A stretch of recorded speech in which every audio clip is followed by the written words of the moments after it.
So ayun mga tol, magandang hapon sa inyo. So welcome back sa akin channel. So for today's video mga tol, pag-uusapan natin is tungkol sa ating TMX 125. Kung bakit napili ko itong TMX 125, no? Wala nang paligoy-ligoy. So umpisa na natin.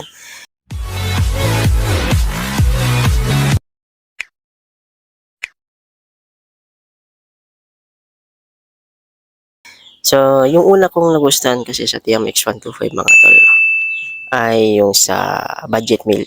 125cc yung price nito ay nasa, I think, kung cash na bibilhin mo, nasa 56K, no? 56 o 58K. Hindi ako nagkakamali. Nandun yung price niya. Pero pag hulugan naman, umaabot to ng 80 to 90 pag hulugan. So, kung may pang-cash naman kayo, di cash yun na lang. Pero yung motor ko talaga, wala tayong pang-cash.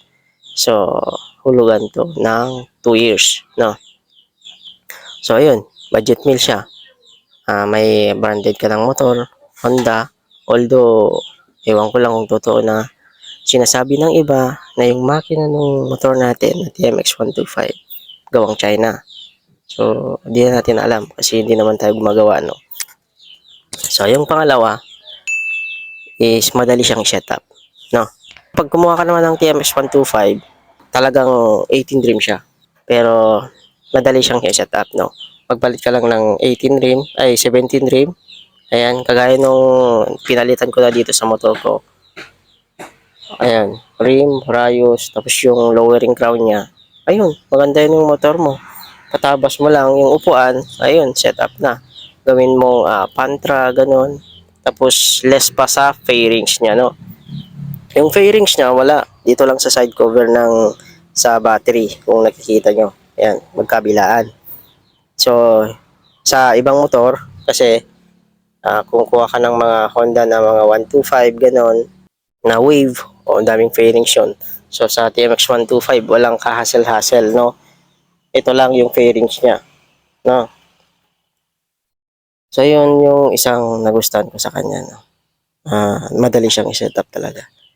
Tapos, yung pangatlo, mga tol, mga kaibigan, ay pwede mo siyang pangpasada, no? Pwede mo siyang lagyan ng sidecar. Kagaya nito, sidecar, pang family use. Kaya kinuha ko to. Yung mga common issue naman ng TMX 125, no? So, sasabihin ko na rin yung mga iba. So, although meron naman yung talagang ganun, lagitiks yung sa cylinder head, ganun. Mahina yung battery. Pero, nasusolusyonan naman yun, mga tol. So, palit lang kayo ng push rod, tope, ganun. So, nasa sa inyo na yun kung paano nyo alagaan yung isang motor ninyo. Katulad ng sa akin is mag-almost 7 months na yung motor natin. Pero although, wala pa naman tayo nakikitang problema dito sa motor natin. Goods pa rin siya. So, tamang alaga lang, no? Change oil, ganun. Yun lang yung nakita ko naman na kagandahan ng TMX 125. So, ayaw ko lang sa iba kung ano yung nagustuhan nila sa pagkuha ng TMX 125. Opinion ko lang naman yun para sa akin, no? Kung kasi hindi naka-upload ng video, busy tayo sa trabaho. So, ngayon ko lang naisipang mag-upload. So, ano, sa opinion nyo, mga tol. So, sulit ba tong TMX 125? So, comment down below.